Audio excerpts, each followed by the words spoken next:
Welcome back. This is another exciting episode of Mr. Takeda Teaches Math 7. I'm your host, Mr. Takeda, and let's talk about some math right now. This is lesson 6.5 on the percents of increase and decrease. Well, all those words should make sense to you. You know what percents are? You know what increase is? That means when something gets larger, and decrease means when something gets smaller. So let's take a look at some examples, shall we? Oh, wait, first of all, we have some definitions and some ideas we have to talk about. So first of all, percent of change. Well, let's read the definition together, shall we? It's the percent that a quantity changes from the original amount. Now, that's the big idea. It's the original amount is what we're comparing to. All right, so it's the amount of change from the original amount. And that goes with increase and decrease as well. So, look what they've done here. For increase, the new amount minus the original amount. Decrease, the original amount minus the new amount. Okay, so basically, it's still the difference, but one of them is going to give you a negative. This will give you a negative. This will give you a positive, and that's really the only difference. So I don't want you to think too much about all these formulas. Just think amount of change or think difference, okay? Because that's how you get the amount of changes by subtracting. So these are both subtraction on top. All right, you just have to keep track in your mind. Is it increasing or decreasing? Okay, let's take a look here. Finding a percent of increase. The table shows the number of hours you spent online last week.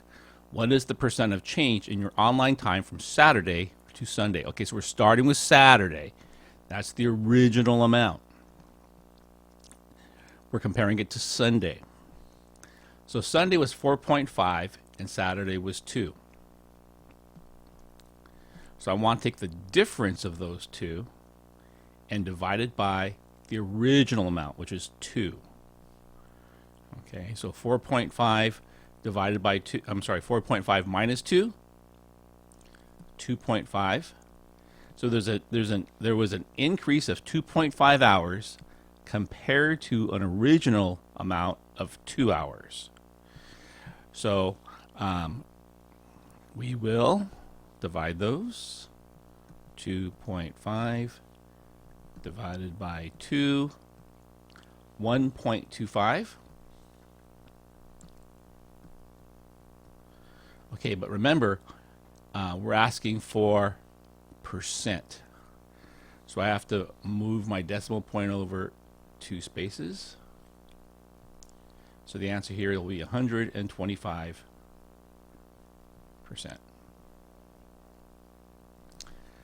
Okay, so there's the first example. Try this one, the percent of change from 40 to 50 hours. So remember, 40 is going to be the original amount. We're starting from 40. So this is what we're starting from. This is the original amount. Okay, pause the video here if you need to. And then when you're ready, join me on the next screen. This is for in class, so we'll practice those in class. Let's look at example 2. Finding a percent of decrease. The bar graph shows a softball player's home run totals. What was the percent of change from 2012 to 2013? Okay, so from 2012, he had 28 home runs, or she had 28 home runs. In 2013, he or she had 20 home runs. Okay, so it was a percent of decrease, right? It was a decrease. So we don't want to go 28 minus 20 because that will give us a positive 8, right? We want to go 20 minus 28 because that gets us negative 8. And we're dividing by what? We're dividing by 28, the original amount, because that was the one furthest back in the past. Okay, so we have a negative 8 divided by 20.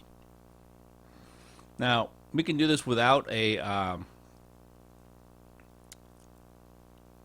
calculator. You could do it with a calculator, but look, since this is 20, I can just multiply the bottom by 5 and the top by 5 because that'll get me 100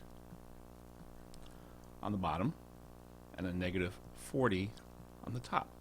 Since I'm comparing to 100, this is this will be negative 0.40,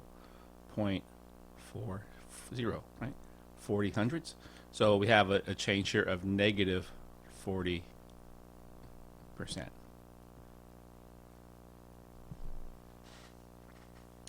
So however you want to do that last part, that's up to you. But if you use the calculator at this point here, the negative 8 divided by 20, you'll get this negative. You get negative 0.40. But you have to remember, they're asking for it in percent, so you have to put it into percent form. All right, so try this example, and I will join you on the next screen. Here we go. Example, that's for in class, I'm sorry. Percent error.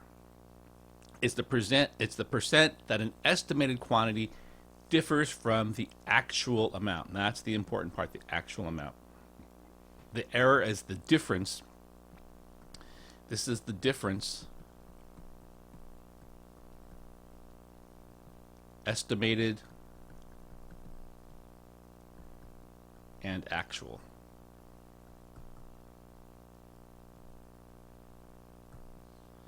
Okay, so the amount of error, again, it's that top part, it's a difference. Again, it's the difference, just like we did before. It's the difference, but this time between estimated and actual, and the we're dividing by the actual amount.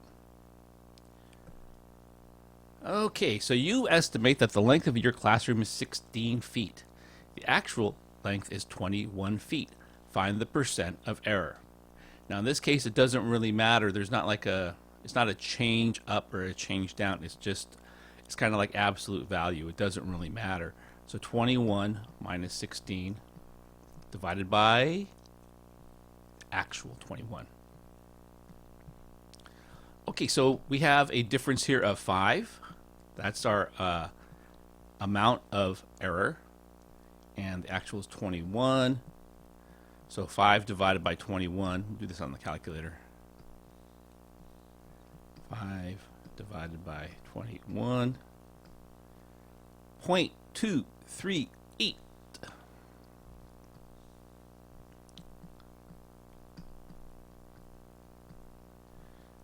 And I'm going to need to put it in percent form. So I'm moving my decimal point 2 spaces to the right. So the answer here is 23.8%.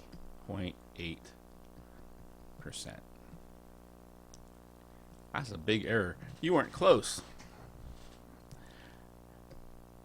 Try this one. You estimate that the number of text messages you sent last month is 135. When the bill comes, you find out you only sent 108. Find the percent error. So again, it doesn't matter. It's not like a change up or a change down. It's not an increase or decrease. It's just like an absolute difference. It's just the difference. Okay, so that's gonna end this. That's gonna end this video. Put your answers in the rest of the notepad, and I'll see you in class. Maybe I'll see you when I see you. Have a great rest of your day. Bye, everybody.